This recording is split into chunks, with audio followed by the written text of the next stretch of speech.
What's up everyone, my name's Anup and today I want to do something just a little bit different. Obviously this is not a drum video. Initially this was supposed to be an unboxing video for this new kit from Tama. However, I decided to take a different route and I wanted to talk about some of the specs, the finish, the sizes, all that kind of stuff.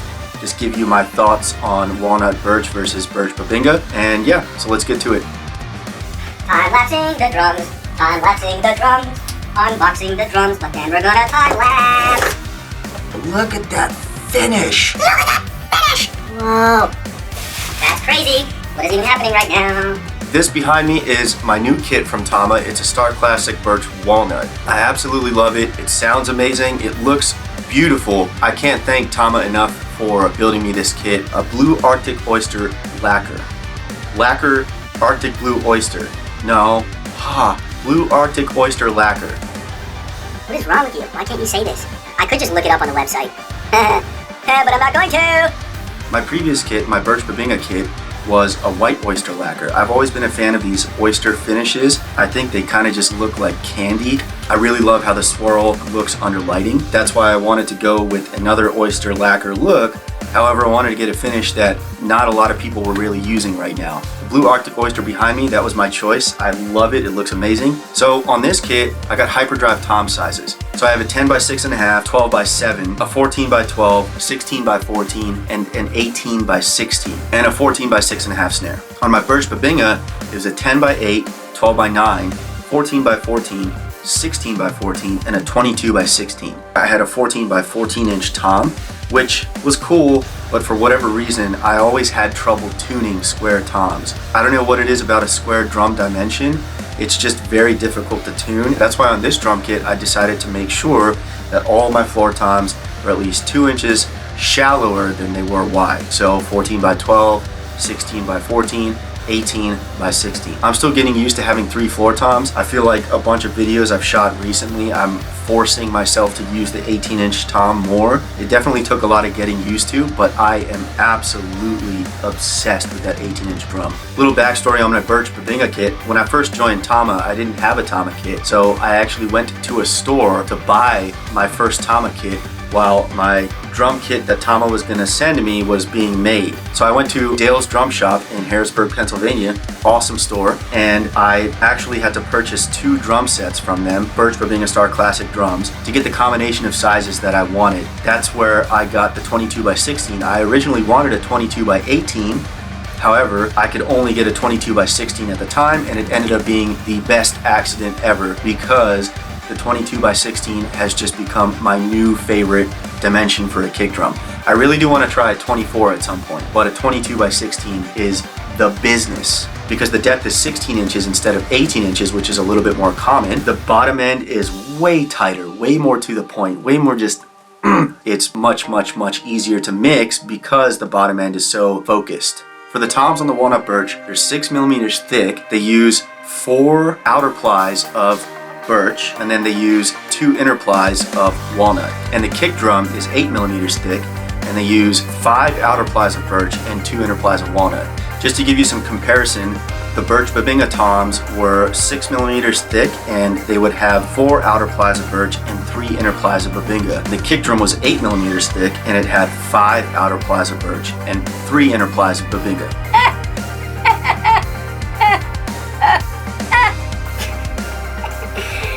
What is wrong with you, man? So the combination of birch and bubinga was great because you had a lot of top end clarity and you had a lot of very tight and defined bottom end. In my opinion, walnut doesn't really provide as much bottom end as bubinga does. It's a little bit more mid-ranged. You still get some bottom end out of the walnut, but you also get a lot more of this kind of filled out curve. Essentially what I mean by that is that I feel like it has a much more even response than birch bubinga. Birch bubinga always felt just a little bit scooped. You have the top end from the birch, you have the bottom end from the bubinga. The walnut birch, on the other hand, really seems to kind of fill out that middle section as well. You also get plenty of sustain with these drums. They sound very full under a microphone. All of the drums feel very responsive. immersive. Everything is just right there and present. For a lot of my drum videos, I've been slowly trying to process them less and less and less, and just rely on the playing as well as how I'm engineering things and just the 2-bus processing that's happening at the very end. I use things like stereo compression on my entire drum kit. I have a parallel compression bus. I have all kinds of stuff happening in the mix, but on the actual tracks themselves, I'm trying not to do that much processing anymore. One thing I've found with the walnut birch is that I've been able to leave things a little bit more natural than what I was doing with my birch bubinga. Majority of the shell resonance is really just coming from my close and far room mics. So I'm able to really capture and utilize how awesome this kit sounds naturally. It has transferred over to my mixing process as well and made that easier. They've done a good job making these drums. They've done such a lovely job making these drums. I'd give them a 10 out of 10 for sure. Another thing I'm really excited to have on this kit is Tama's quick lock system for their tom mounts on the floor tom legs as well as on the rack toms. I never had a Tama kit that actually had the quick lock system on it. My birch bubinga kit was made, I think it was made back in maybe 2013 or 2014. It was a limited edition run, and it just did not come with the updated hardware that Tama drums have today. I got that birch bubinga kit right before Tama rolled out with that new hardware. So I'm very excited to have that. I know it's been out forever. It's nothing new now, but it's still exciting for me because I haven't had that on a drum kit yet. Oh, hi, Kitty. Hello. Yes. Oh. Hello. I know. You like the drums too, don't you? I know, buddy. Look at that face. Look at that. Oh, that's the camera. That's expensive. So yeah, to sum it all up, the birch walnut kit is absolutely amazing. I had been playing on it for what, 4 months now, I think. I got it back in January 2020, and it's been awesome. It's very easy to record, it's very easy to tune, which doesn't surprise me because Tama drums have always been really easy to tune. My birch bubinga used to just tune itself practically. It also helps that I'm also using great heads, Evans. There's a lot of top end clarity still from the birch. There's a lot more mid-range now because of the walnut, and I'm still able to get some punchiness and low end out of it as well. So it's still a very, very, very cool balance. I think Tama knocked it out of the park again as far as providing a kit on the market that's relatively affordable for what you get. I feel like I'm definitely still learning these drums, but I am very excited to keep tracking them, putting them under the microscope, and really seeing how I can improve my sound with them over the next several years. So yeah, hopefully you found my thoughts and opinions on the birch walnut kit useful. If you're in the market for some new drums, or you've been eyeing up a new walnut birch kit, I definitely think the Starclassic drums are some of the best kits available right now in the market for sure. They just are such solid drums. They tune up very easily, they record well, they sound beautiful, they look beautiful. Check it out. Very cool, very cool. Much excited, very cool. If you have some time, check out my Gumroad page. I've uploaded drum samples of this kit. I've also uploaded drum samples of my birch bubinga kit. I've uploaded drum samples for a whole bunch of other stuff. Audio files, TCI files. I've put up raw drum stems to a bunch of session work that I've done. I've put up a whole bunch of other things on there. Gumroad.com/Anup Sastry. And I also have merch available below through Teespring, so check that out as well if you have a minute. I've also teamed up with Peddler. I've included links in the description, so if you're interested in any of the plugins and software that I use to mix and produce and all that kind of stuff, check out those links in my description below. Huge thank you to Tama Drums, to Mono Cymbals, to Evans, to Trick Pedals, and to Radom. I can't thank those companies enough. They've provided me with amazing support, and they're absolutely wonderful people to work with. And I really appreciate everything they've done for me. Last but not least, huge shout out to everybody who's followed my channel, who watches my drum videos, who's gonna watch this video if you've made it this far.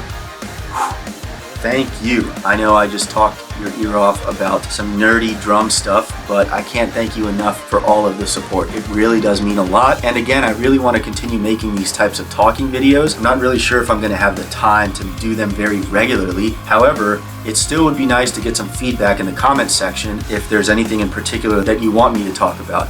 I get a lot of questions about my gear, microphones, preamps, how I mix, how I engineer. I love talking about that kind of stuff as well. So I definitely do have plans to make videos about all of that. It will be a very slow process. It will indeed, because I'm not good at making these talking videos. This is the first one. I hope it's not bad. What? Anyways, I hope you enjoyed this video. Stay healthy, stay positive, stay kind. Peace.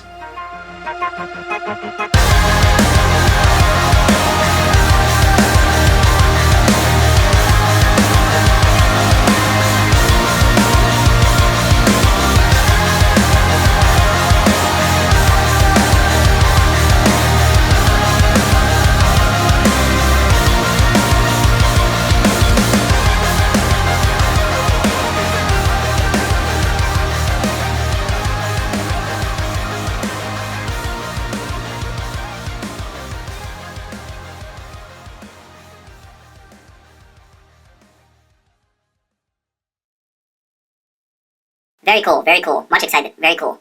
Very excited, very cool.